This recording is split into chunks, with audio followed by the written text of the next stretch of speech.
Pronounce के प्रकारों में मैंने पर्सनल प्रोनाउंस, रेफ्लेक्सिव प्रोनाउंस और एम्फैटिक प्रोनाउंस के बारे में डिटेल में बतला दिया है।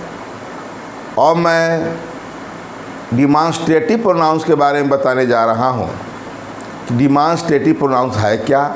डिमॉन्स्ट्रेटिव संकेत करने वाला वह प्रोनाउन जो किसी व्यक्ति या वस्तु की ओर संकेत करता हो वह क्या कहलाता है? डिमॉन्स्ट्रेटिव प्रोनाउन कहलाता है। बात करते हैं डिमॉन्स्ट्रेटिव प्रोनाउंस। डिमॉन्स्ट्रेटिव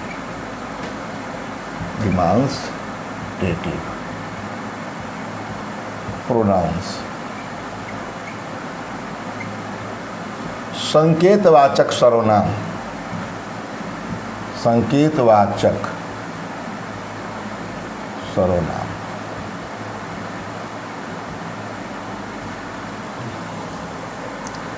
वे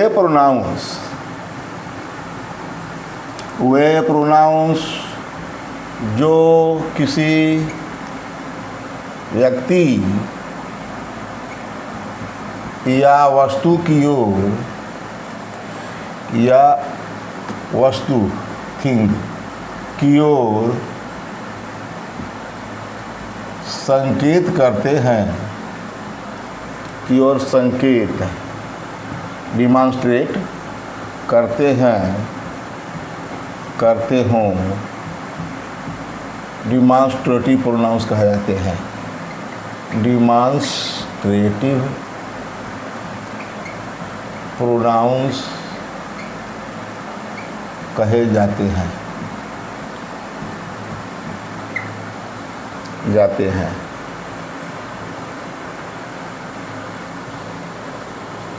जो किसी व्यक्ति या वस्तु की ओर संकेत करते हो, उंगली द्वारा इशारा करके, उसे क्या कहते हैं? डिमॉन्स्ट्रेटिव प्रोनाउंस कहते हैं या कहे जाते हैं।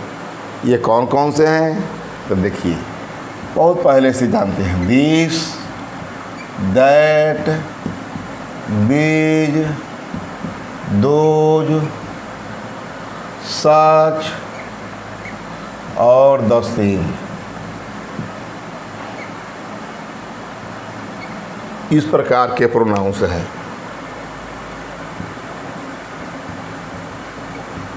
इस प्रकार के प्रोनाउंस हैं।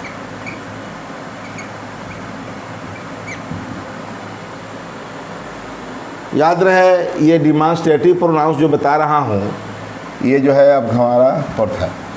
जो डिमॉन्स्ट्रेटिव प्रोनाउंस बता रहा हूँ, जब एडजेक्टिव बताऊँगा तो डिमॉन्स्ट्रेटिव एडजेक्टिव भी होगा। डिमॉन्स्ट्रेटिव प्रोनाउंस और डिमॉन्स्ट्रेटिव एडजेक्टिव अंतर क्या होगा? तो एडजेक्टिव के बाद नाउन का प्रयोग जरूर रहेगा। इन शब्दों के बाद यदि नाउन का प्रयोग है तो वह डिमॉन्स्ट्रेटिव एडजेक्टिव होगा। इन शब्दों के बाद नाउन का प्रयोग नहीं है तो यह प्रोनाउन है। जैसे बात करते हैं, दिस इज ए पेन। ठीक, ये दिस क्या है? प्रोनाउन है। ये क्या कर रहा है? This is a pen. उंगली से दिखा रहे हैं दिस इज ए पेन है। दिस इज ए पेन, ये क्या है? प्रोनाउन है। और दूसरी बात करते हैं इसी का, दूसरी तरफ, दिस पेन इज माइन। देख लिए, दिस के साथ पेन नाउन है। पेन क्या है? नाउन है। तो दिस के साथ नाउन है तो क्या हो गया? ये डिमॉन्स्ट्रेटिव एडजेक्टिव। इसी तरह होगा दिस, दैट, दिस, दोज के साथ। तो ये यदि इनके साथ नाउन है तब तो यही शब्द क्या हैं? एडजेक्टिव हो जाएंगे। एडजेक्टिव में पढ़ाना है इसीलिए डिटेल में नहीं जाऊंगा। जब एडजेक्टिव पढ़ाऊंगा तब बताऊंगा कि हाँ ये कैसे जो है डिमॉन्स्ट्रेटिव एडजेक्टिव है या कैसे डिमॉन्स्ट्रेटिव प्रोनाउन है। यहाँ तो ज़रूर देख लीजिए कि दिस इज ए पेन, इसके साथ कोई नाउन नहीं है, से ये प्रोनाउन है। इसके साथ ये नाउन है, इसे एडजेक्टिव है बस। अब इसका यूज बताते हैं, कैसे इसका यूज होता है। डिमॉन्स्ट्रेटिव का यूज कैसे करते हैं, दिस दैट दीज दोज मैंने बता दिया, इसका प्रयोग कैसे होता है। दिस दैट दीज दोज का प्रयोग कैसे होगा। तो रूल पहला, नज़दीक की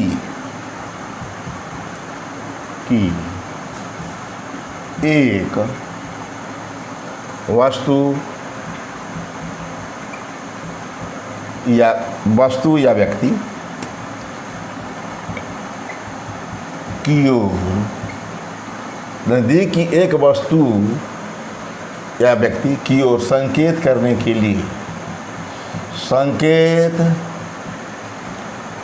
के लिए, दिस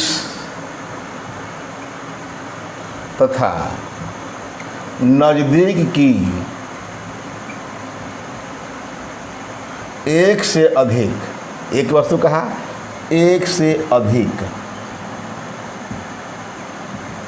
व्यक्तियों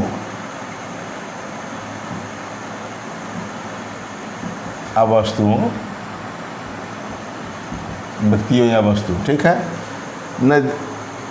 नज़दीक की एक से अधिक व्यक्तियों या वस्तुओं की ओर संकेत करने के लिए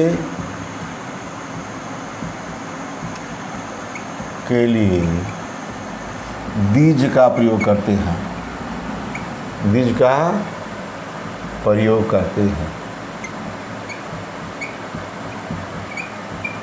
हाँ, दिस के साथ सिंगुलर वर्ब और दिज के साथ प्लूरल वर्ब। दिस का ही दिज प्लूरल है, ठीक है। ये देंगे दिस का प्लूरल दिज होता है। हिंदी में अर्थ इसका यह है, इसका वे है, दिज यह वे, संकेत कर। यह एक पेन है, वे पेन से है, दिखा रहा एक से दूर की, अरे नहीं, मैं कहा दूर नहीं, नज़दीक की है।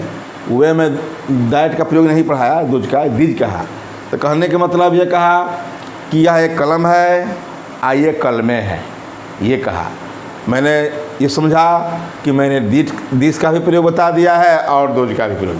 मैं पहले में लिया नज़दीक एक वस्तु या व्यक्ति की ओर संकेत करने के लिए दिस तथा नज़दीक एक से अधिक व्यक्तियों या वस्तुओं की ओर संकेत करने के लिए दिज का प्रयोग करते हैं। दिस का प्लूरल दिज होता है। दिस के साथ सिंगुलर वर्ब, दिस के साथ सिंगुलर वर्ब और दिज के साथ प्लूरल वर्ब। इसके साथ इज लगेगा तो इसे आर लगेगा, प्लूरल वर्ब लगता है।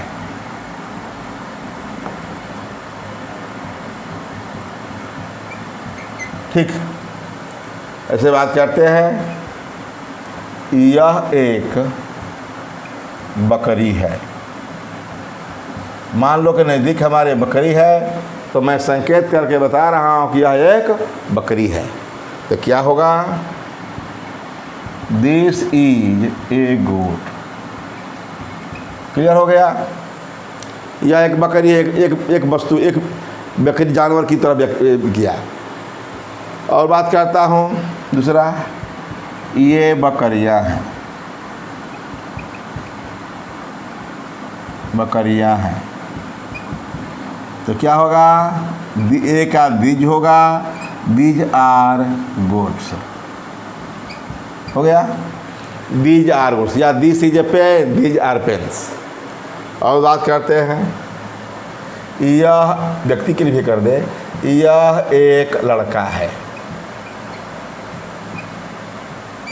संकेत हो रहा है, यह एक लड़का है। तो हो गया, दिस इज ए बॉय। और क्या, वे लड़के हैं,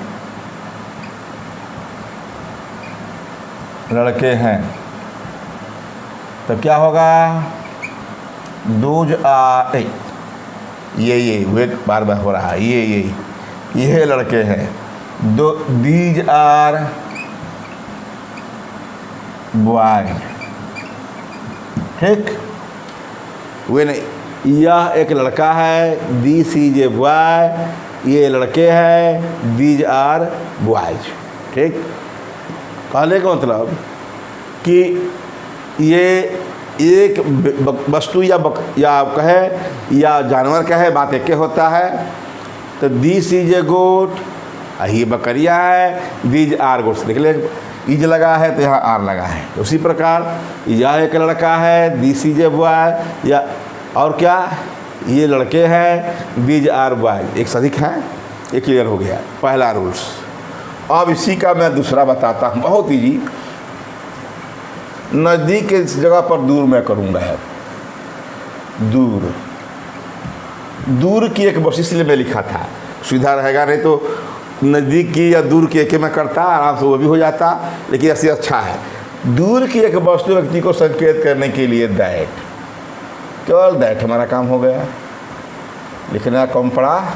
तथा दूर की भी, दूर की यह दूर कर दे। दूर की, एक से अधिक व्यक्ति और वस्तु को संकेत करने के लिए दोज का प्रयोग करते हैं, केवल ओ भर देते हैं, हो गया, प्रयोग करते हैं। दिस का प्लूरल तो दैट का प्लूरल, दैट का प्लूरल यहाँ केवल लगा दोज होता है, बस। दिस के साथ तो यहाँ दैट के साथ सिंगुलर वर्ब, और दोज के साथ प्लूरल वर्ब। कितना आराम से हमारा सारा काम हो गया।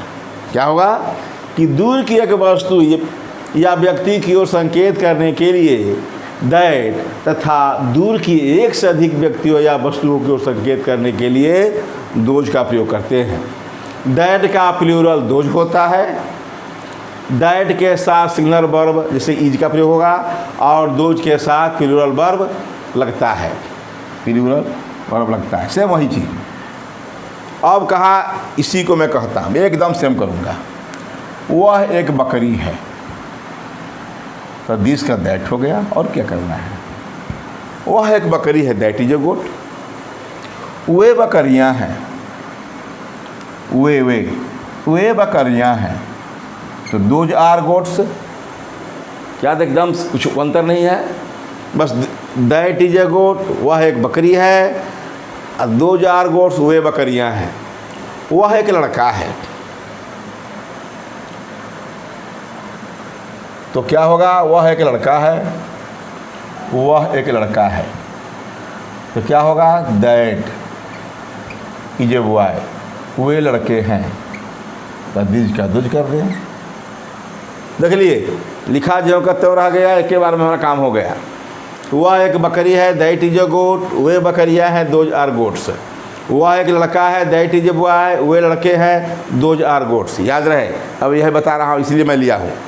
वह एक लड़का है, मैंने देखा है कि बहुत लोग दैट मैंने वह है कि ही मैंने वह, अब यही बात आती है।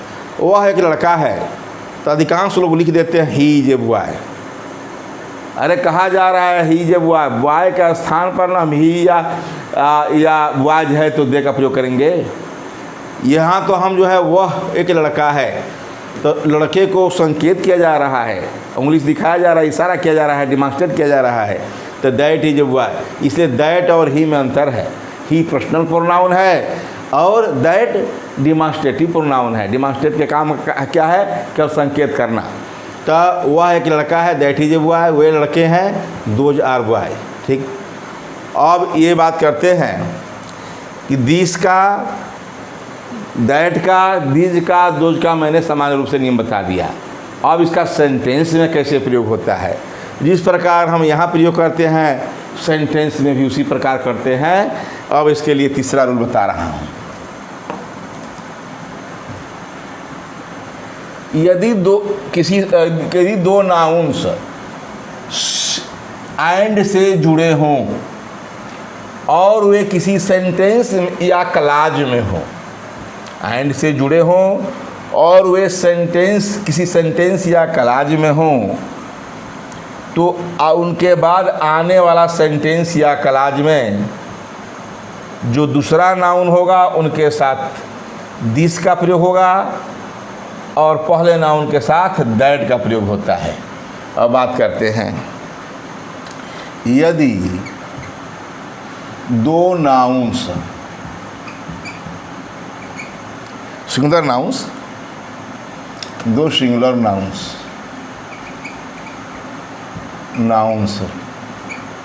एंड से जुड़े हों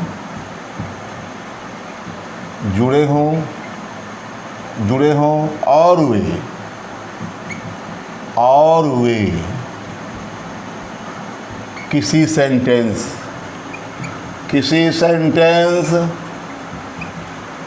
या क्लाज उपवाक्य में हों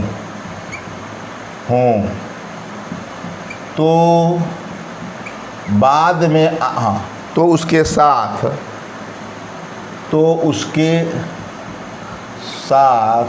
उसके बाद आने वाले सेंटेंस में यदि दो सिंगुलर नाउन्स एंड से जुड़े हो और वे किसी सेंटेंस या क्लाज में हो तो उसके बाद मतलब उस सेंटेंस के बाद मतलब उस सेंटेंस के बाद लिख दे सकते हैं, क्या हर्ज है।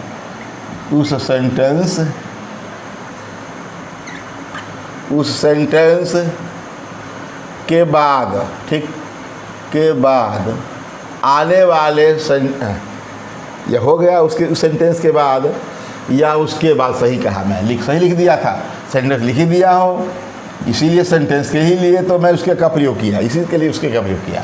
सेंटेंस के बाद आने वाले सेंटेंस में दूसरे नाउन या एंड के बाद वाले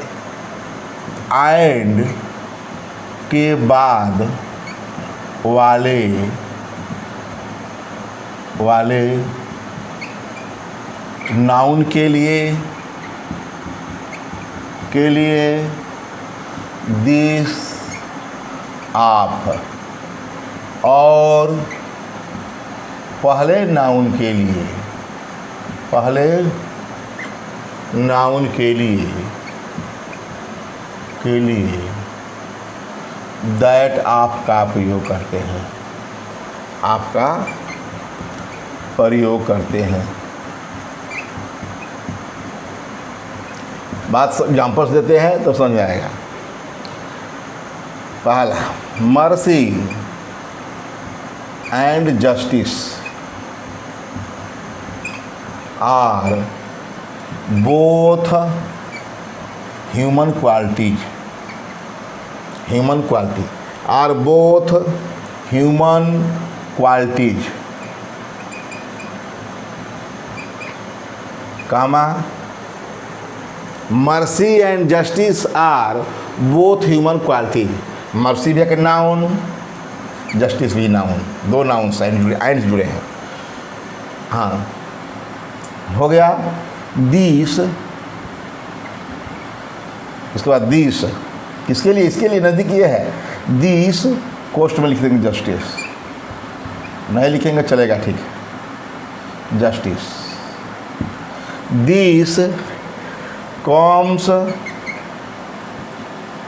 बाई एक्सरसाइज या practice, this comes by exercise या प्रैक्टिस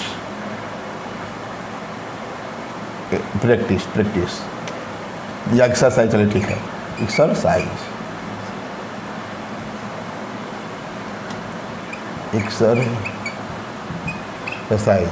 एंड यहाँ जस्टिस कम्स आप लिख दिए हैं, आपकी आवश्यकता नहीं है। क्या लिखे हैं, दिस आप नहीं, दिस की आवश्यकता है यहाँ। एंड दैट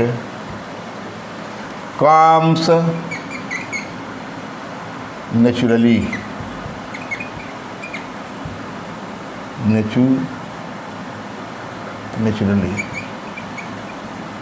ठीक।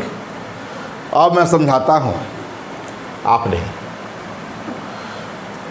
यदि दो नाउन्स सिंगुलर नाउन्स एंड से जुड़े हों और किसी सेंटेंस में हो, यहाँ से यहाँ तक तो देख ही रहे सेंटेंस में हैं। Mercy and justice are both human qualities, दया और न्याय दोनों मानवीय गुण हैं। ठीक, तो क्या कहा, ये दो सिंगुलर नाउन्स एंड से जुड़े हों और वे किसी सेंटेंस या क्लाज में हों तो उसके बाद आने वाला सेंटेंस में, तो उसके बाद आने वाला सेंटेंस देख रहे हैं, उसके बाद आने वाला सेंटेंस यही है, यहाँ से लेकर यहाँ तक। ठीक, सेंटेंस है में, आने वाले सेंटेंस में एंड के बाद आने वाला नाउन के लिए दिस का प्रयोग करते हैं। एंड के बाद मतलब ये हमारा जस्टिस, जस्टिस के लिए मैंने क्या प्रयोग किया, दिस का, बाई क्या, दिस, दिस किसके लिए प्रयोग किया, मैंने जस्टिस के लिए। और मर्सी के लिए मैंने क्या इसका प्रयोग किया, दैट। यहाँ ब्रैकेट मर्सी नहीं लिखना है, लेकिन मैंने मर्सी लिख दिया, समझ जाए। नज़दीक के लिए क्या मैंने लिखा, ये नज़दीक है ना, ये देखिए जो पहला दूसरा नियम है, पहला नियम जो है नज़दीक के लिए, जो पहला रूल था, नज़दीक के लिए दिस का प्रयोग किया, और इसकी अपेक्षा ये दूर हो गया ना, इसलिए दैट का प्रयोग किया। कोई अंतर नहीं है, नज़दीक के लिए दिस और दूर के लिए दैट का प्रयोग किया। ये कहें कि इस शब्द को प्रयोग जो मैंने किया, मर्सी एंड जस्टिस किया, तो मर्सी दूर पड़ता है, जस्टिस जो है नज़दीक था, इसलिए मैंने दिस का प्रयोग कर दिया जस्टिस के लिए, और मर्सी दूर था इसलिए दैट का प्रयोग किया। ये कहा कि mercy and justice are both human qualities, this comes by exercise, मतलब न्याय जो है अभ्यास के द्वारा आती है, एंड दैट मैंने मर्सी कम्स नेचुरली, अपने आप आती है, दया अपने आप आती है। वो ठीक है, गुण है, लेकिन हमको ये पढ़ाना है कि इसके लिए दूसरे नाउन के लिए मैंने दिस का प्रयोग किया और पहले नाउन के लिए दैट का प्रयोग किया, क्योंकि इस सेंटेंस में जब लिखा गया यहाँ तो नज़दीक ये जस्टिस था, इसलिए दिस का प्रयोग किया, और दूर जो है मर्सी था, इसलिए उसके लिए दैट का प्रयोग किया है। यही है, ये फर्स्ट रूल क्या हो गया कि यदि दो सिंगुलर नाउन्स एंड से जुड़े हों और वे किसी सेंटेंस या क्लाज में हों तो उसके बाद आने वाला सेंटेंस में एंड के बाद वाले नाउन, या देखिए नाउन के लिए दिस का, दिस, और पहले नाउन जो पहला है, पहले नाउन के लिए दैट का प्रयोग करते हैं। तो पहला, ये पहला नाउन है और ये क्या है, दूसरा नाउन है। ठीक है, तो दूसरे नाउन के लिए मैंने क्या लगाया, दिस का प्रयोग किया, और पहले नाउन के लिए मैंने दैट का प्रयोग किया।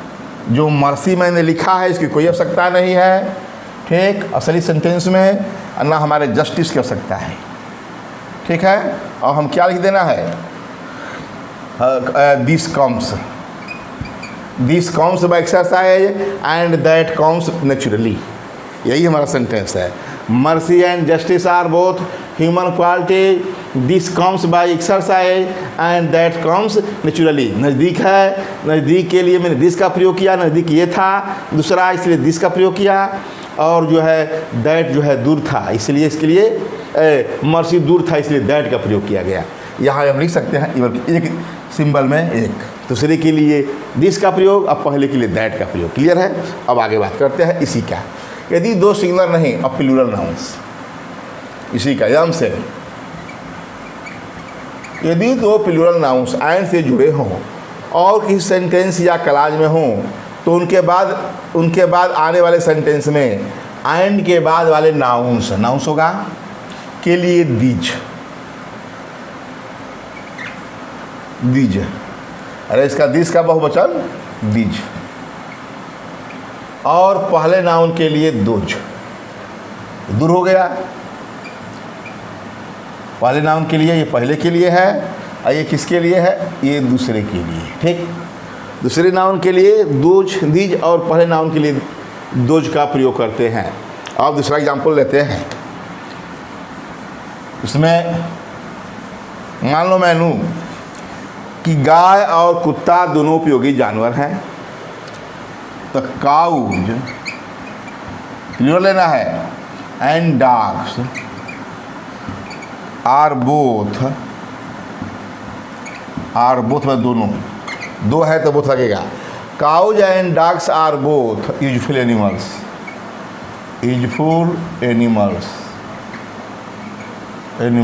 ठीक, गाय और कुत्ते दोनों उपयोगी जानवर है या जानवर होते हैं। दीज,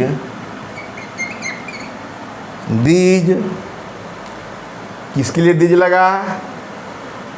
डॉग्स के लिए, दूसरे के लिए। यहाँ जान ले, दीज मतलब डॉग्स, ये पहला ये दूसरा, यही ना है। तो दीज में डॉग्स, दीज क्या करता है? लुक आफ्टर अस, लुक से नहीं लगेगा, प्लूरल है, लुक आफ्टर अस या look after our houses, our houses and those, कौन those? Cow, cows give us milk. Those दूसरा हो गया, पहला हो गया। यहाँ तो पहला है और यहाँ दूसरा है, तो दूसरा के लिए मैंने पहले लिख दिया और पहले के लिए मैंने दोज लिख दिया। क्यों? तो नज़दीक के लिए दीज एक सदी के लिए और दूर के लिए दोज का प्रयोग करते हैं। क्लियर है? एकदम पहला और दूसरा नाम दिस दैट का एकदम उसी रूल्स पर है और कुछ नहीं है। मैं कहा कि यदि दो प्लूरल नाउंस एंड से जुड़े हों और वे किसी सेंटेंस या कलाज में हों तो उसके बाद आने वाले सेंटेंस में एंड के बाद वाला नाउंस के लिए दीज और पहले नाउंस के लिए पहले नाउंस के लिए दोज का प्रयोग करते हैं। मैंने दो नाउंस लिया, cows and dogs are both useful animals. गाय, इनके जगह पर काउज के जगह पर क्या प्रयोग किया गया? और डॉग्स के पहले प्रयोग किया गया। Cows and dogs are both useful animals. गाय और कुत्ता दोनों उपयोगी जानवर होते हैं। दीज लुक आफ्टर, और क्या? दीज किसी लिए कहा गया? डॉग्स के लिए। कुत्ते, दीज मतलब कुत्ते की जगह पर दीज का प्रयोग किया गया, संकेत किया जा रहा है उंगली से दिखाकर। दीज ये क्या करते हैं? लुक आफ्टर आवर हाउसेज, हमारे घरों की देखभाल करते हैं। And those give us milk, और वे हमें दूध देती हैं। वे कौन? तो काउज। ये नज़दीक था कुत्ता, तो दीज का प्रयोग किया गया, और वो दूर था, काउज दूर थी, तो उसके लिए दोज का प्रयोग किया गया। क्लियर है? तो इस प्रकार मैंने इसमें बताया कि दो प्लूरल नाउंस हो, उसी प्रकार सिंगुलर था तो सिंगुलर के लिए नज़दीक के लिए दूसरे वाले के लिए दिस का प्रयोग किया गया था और बाद के लिए दैट का प्रयोग किया था, इसलिए प्लूरल हो गया। सेम उसी प्रकार प्लूरल है तो दूसरे के लिए दीज और पहले के लिए दोज का प्रयोग किया गया। अब आगे बात करते हैं चौथा रूल्स। अब बात करना है कि यदि किसी दो एक ही सेम ग्रुप के हो नाउन और उसमें तुलना किया गया हो, एक ही ग्रुप के हो, एक ही क्लास के हों, दो नाउन्स और उनके बीच में तुलना किया गया हो, तो बाद में आने और वो सिंगुलर हो तो बाद में आने वाले नाउन के साथ दैट आप का प्रयोग करते हैं, और यदि प्लूरल हो तो बाद में आने वाले के साथ दो जाप का प्रयोग करते हैं। अब बात करते हैं यदि दो नाउन्स एक ही क्लास के सेम क्लास के, यदि दो सेम क्लास के एक ही वर्ग के क्लास के नाउन्स सेम क्लास, यदि सेम क्लास के दो नाउन्स, ये लिख दें, यदि सेम क्लास के सेम क्लास के दो नाउन्स के बीच तुलना की गई हो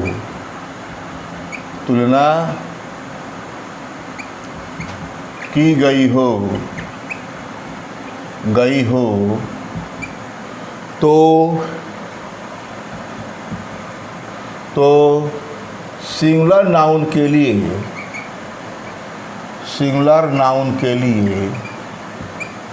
लिए दैट आप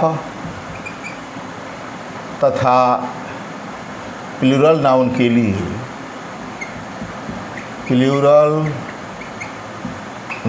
लिए नाउंस के लिए दोज आप का प्रयोग करते हैं, आप का प्रयोग करते हैं।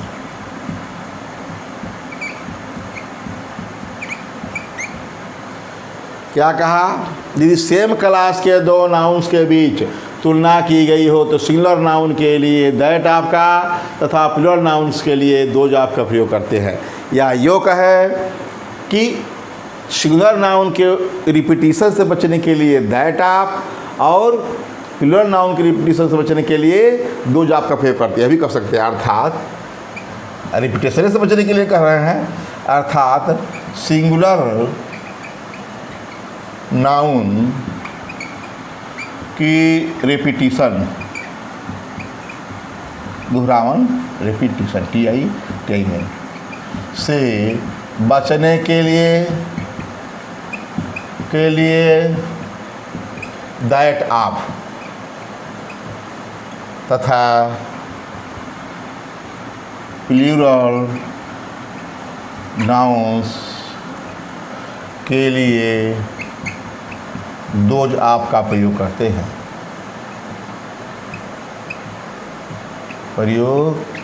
हैं, अब एग्जाम्पल्स देते हैं तो समझ में आएगा। The city of Kolkata is older then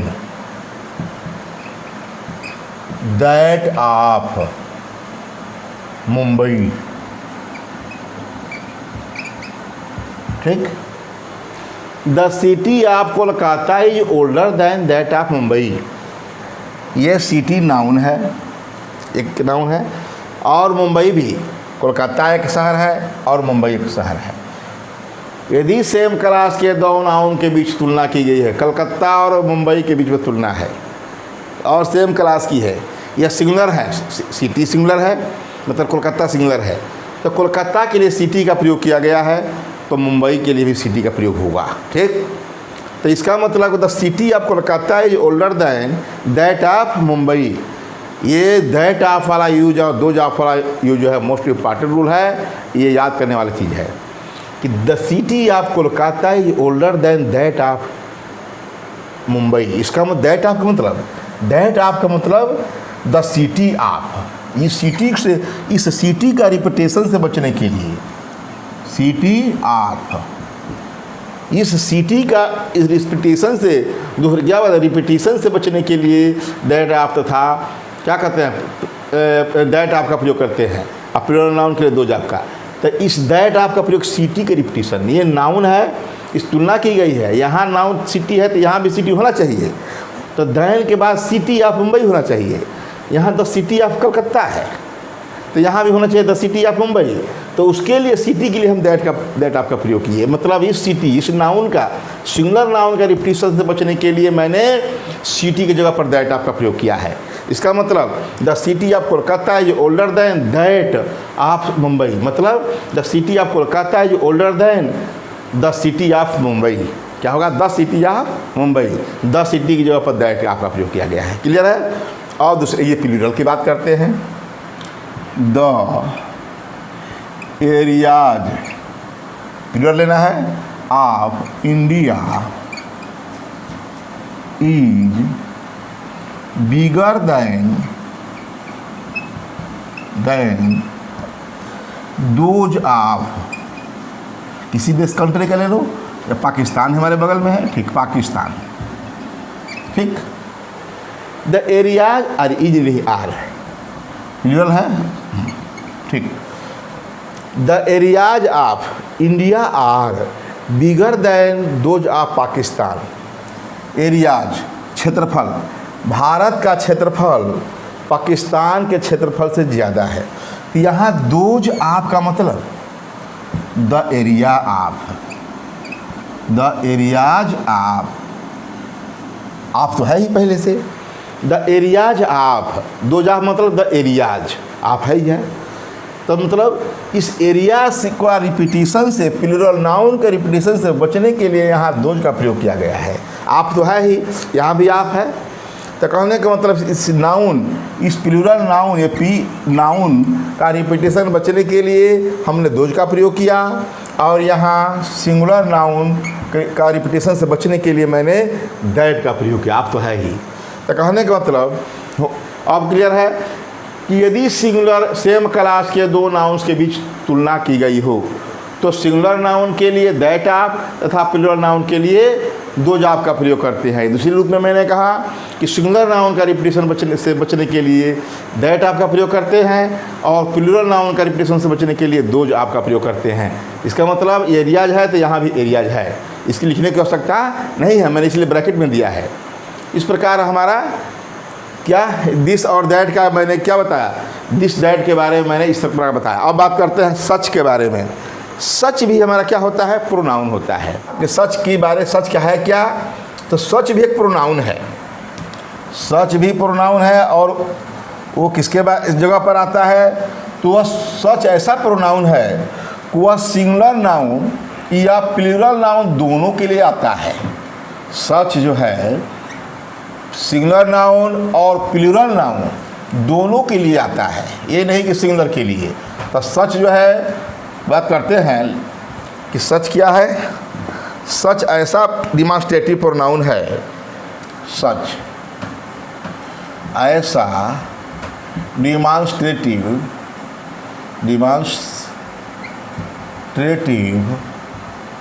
pronounce है,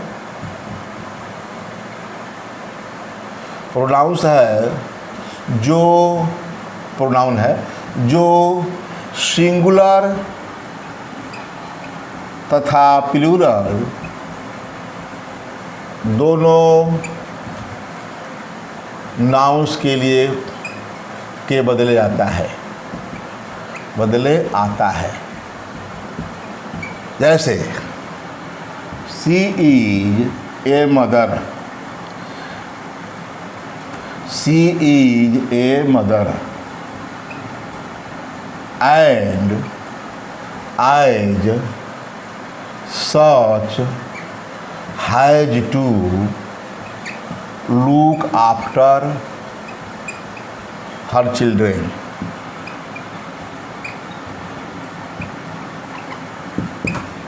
मैंने कहा she is a mother, mother एक है, and as such has to look after her children, वह एक माँ है, और एज सच और माँ, एक माँ की तरह। इसमें मदर की जगह पर क्या लिखा गया है, सच का प्रयोग किया गया है। As such and as such has to, और एक माँ की तरह ही लुक आफ्टर हर चिल्ड्रन, अपने बच्चे को देखना है। She is a mother and as such has to look after her children. उसे प्लूरल लेते हैं। दे आर प्लेयर्स एंड, यही स्ट्रक्चर है, as such they and such she has, and as such they have to play. ठीक, अब हो गया। And as such C subject रहता है। कहने का मतलब कि दे आर प्लेयर्स, प्लूरल है, ये सिंगुलर नाउन है, ये प्लूरल नाउन है। तो प्लूरल नाउन के लिए ही सच का प्रयोग हुआ है। इसका मतलब प्लेयर्स, यहाँ mother, they are players and as such, मतलब एंड एज प्लेयर्स, खिलाड़ी की तरह, खिलाड़ी की भांति, दे हैव टू प्ले, उन्हें खेलना है। यहाँ देखिए, she is a mother and as such she has to look after her children, वह एक माँ है और एक माँ की तरह, she has to look after her children, उसे अपने बच्चों की देखभाल करनी है। हिंदी में समझ लीजिए कि शी इज ए मदर, वह एक माँ है, सिंगुलर है तो सिंगुलर के साथ भी सच है। तो she is a mother, mother के लिए सच का प्रयोग हुआ है। तो शी इज ए मदर, वह एक माँ है, एंड एज सच, और शी हैज टू लुक, और एक माँ की तरह, सच मतलब माँ की तरह। She has to look after her children, अपने बच्चों को देखना है। यहाँ देखिए, दे आर प्लेयर्स, वे खिलाड़ी हैं, एंड एज सच, और एज एक खिलाड़ी की तरह, एज है खिलाड़ी की भांति, दे हैव टू प्ले, उन्हें खेलना है। तक यहाँ प्लेयर्स की जगह पर सच का प्रयोग हुआ है, यहाँ मदर के जगह पर सच का प्रयोग हुआ है। तो कहा क्या है, सच ऐसा डिमॉन्स्ट्रेटिव प्रोनाउंस है प्रोनाउन है जो सिंगुलर तथा प्लूरल दोनों नाउन्स के बदले आता है। यहाँ मदर के जगह पर सच का प्रयोग हुआ, यहाँ प्लेयर्स की जगह पर सच का प्रयोग हुआ। अब अंतिम है इसका सेम है, द सेम। द सेम का प्रयोग ऐसे तो डिमॉन्स्ट्रेटिव एडजेक्टिव में किया जाता है, किंतु पत्र व्यवहार और व्यापारिक कार्य के लिए हम सेम का प्रयोग, द सेम का प्रयोग क्या करते हैं, प्रोनाउन के रूप में करते हैं। द सेम का प्रयोग प्रायः डिमॉन्स्ट्रेटिव एडजेक्टिव में होता है, डिमॉन्स्ट्रेटिव एडजेक्टिव में होता है, किंतु व्यापार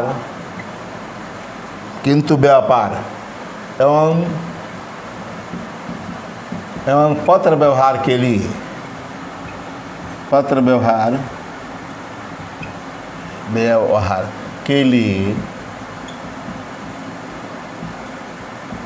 प्रोनाउन के रूप में होता है, आजकल व्हाट्सएप पर द सेम का प्रयोग खूब होता है, सेम टू यू, यही भाषा। आई हैव, इस एग्जाम्पल देते हैं, I have sent a letter to you, या I have sent you a letter, and you have replied me